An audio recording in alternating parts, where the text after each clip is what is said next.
RJD के symbol पे यहाँ पे चुनाव लड़ लिए। उनको बोला गया कि आप वापस कर लीजिए।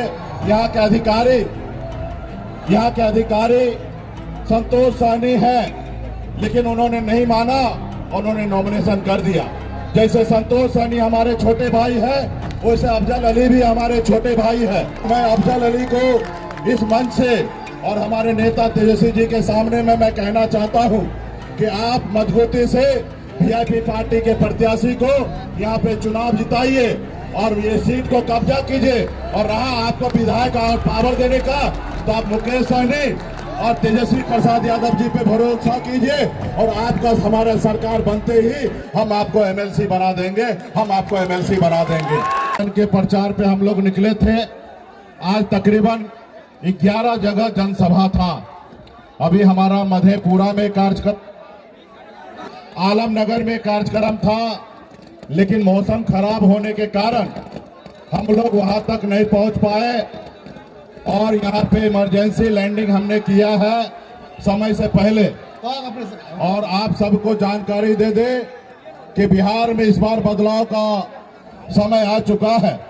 बिहार में महागठबंधन 150 से अधिक सीट के साथ पूरे बिहार में हम लोग सरकार बनाने के लिए जा रहे हैं साथियों। इसलिए साथियों, क्योंकि आप जानते हैं कि 20 साल से माननीय मुख्यमंत्री नीतीश कुमार जी हैं और बिहार में हमारे तमाम युवा आज बेरोजगार है साथियों। इसलिए इस बार बिहार के जनता ने मन बना लिया है कि बिहार में बदलाव लाकर और हमारे तेजस्वी प्रसाद यादव जी को मुख्यमंत्री बनाना है साथियों। आज घोड़ा बराम आप जानते हैं कि हमारे कंधे पर पूरे बिहार का जवाबदेही है, महागठबंधन का सरकार बनाने का जवाबदेही है। और इसलिए हम पूरे बिहार में घूम घूम कर महागठबंधन के लिए हम काम कर रहे हैं।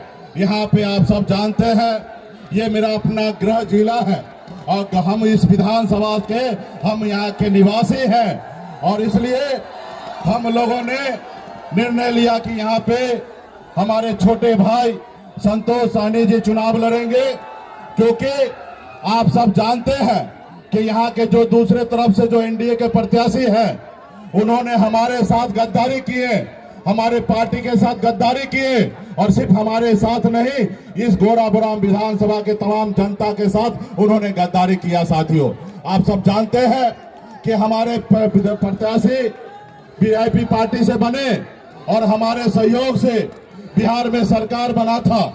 उस समय में सरकार का चाबी हमारे हाथों में था। हम लोग सीएम को कहते कि आप उठिए तो सीएम साहब उठते और हम कहते कि बैठिए तो सीएम साहब बैठते। ये ताकत ने, ये घोड़ाबुराम के जनता ने हमें दिया और इस जनता ने ताकत दिया और इस ताकत के दम पर हम इस घोड़ाबुराम में बहुत कुछ विकास का काम कर सकते थे। यहाँ पे मेडिकल कॉलेज बन सकता था, यहाँ पे रोड, सड़क, बिजली, पुल बन सकता था, लेकिन यहाँ के जो स्वर्णा सिंह प्रत्याशी थी उन्होंने कहीं ना कहीं घोड़ाबुराम की जनता के साथ नाइंसाफी की है साथियों। तो इसलिए हमारी जवाबदेही है और इस घोड़ाबुराम के जितने भी जनता है उनका भी जवाबदेही है कि ऐसे लोगों को वापसी करके उनको बता देना पड़ेगा कि लोकतंत्र में जनता मालिक होता है, जनता के साथ गद्दारी नहीं कर सकते हैं। और जो उन्होंने 50 करोड़ रुपया लेकर वीआईपी पार्टी का विधायक बनने के बाद 50 करोड़ में मोदी से जो बिक गया, इसके लिए उससे हिसाब लेने का समय आ चुका है साथियों, हिसाब लेने का समय आ चुका है। तो इसलिए साथियों, आप सब देख रहे हैं कि किस तरीके से महंगाई है, किस तरीके से लाचारी है। तो इसके लिए तमाने का काम सिर्फ सनत मल्ला कर सकता है साथियों, सिर्फ सनत मल्ला कर सकता है। थोड़ी सी कुछ चीज के कारण यहाँ पे हमारे जैसे हमारे भाई संतोष सहनी जी हमारे छोटे भाई हैं, उसी तरीके से जो सामने हमारे राष्ट्रीय आरजेडी के सिंबल पे यहाँ पे चुनाव लड़ लिए। उनको बोला गया कि आप वापस कर लीजिए। यहाँ के अधिकारी संतोष सहनी है, लेकिन उन्होंने नहीं माना, उन्होंने नॉमिनेशन कर दिया। जैसे संतोष सहनी हमारे छोटे भाई है, वैसे अफजल अली भी हमारे छोटे भाई है। हम उनको भी अपना भाई मानते हैं और मैं अफजल अली को इस मंच से और हमारे नेता तेजस्वी जी के सामने में मैं कहना चाहता हूं कि आप मजबूती से वीआईपी पार्टी के प्रत्याशी को यहाँ पे चुनाव जिताइए और ये सीट को कब्जा कीजिए।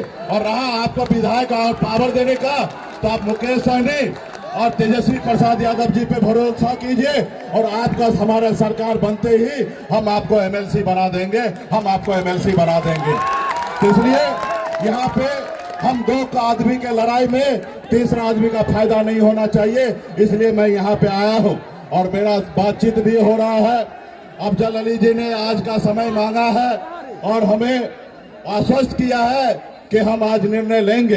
तो हमारा छोटा भाई है अफजल अली और हम आने वाले समय में उनको एमएलसी बनाएंगे और इस क्षेत्र में संतोष सहनी प्रत्याशी हैं, इनको जिताएंगे और पटना में हमारी सरकार बनेगी और निश्चित तौर पे पूरे बिहार में सरकार का एक अपना काम होगा और तेजस्वी जी बिहार के मुख्यमंत्री बनेंगे।